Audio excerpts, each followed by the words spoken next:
Христос рождається. Сповнилася предвічна обіцянка, настала повнота часу, Бог Слово постава чоловік. І того року у крачунськім часі ще застановіме, żebyśmy podumali, co my sławimy.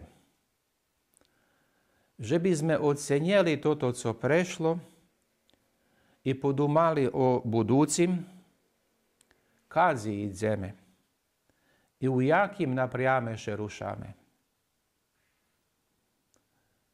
Починаючи новий 2021 рік, будемо його рахувати від віфлеємських яшельках, вреднуючи кожну хвильку і вихоснуючи час за його призначенням, а то здобуть спасення.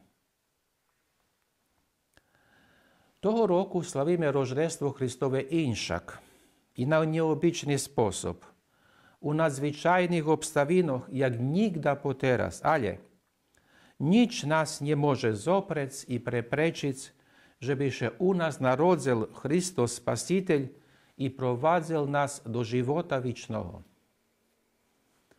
Z tymi duмками wieńczujemy to święte i судьбоносне Рождество Христово.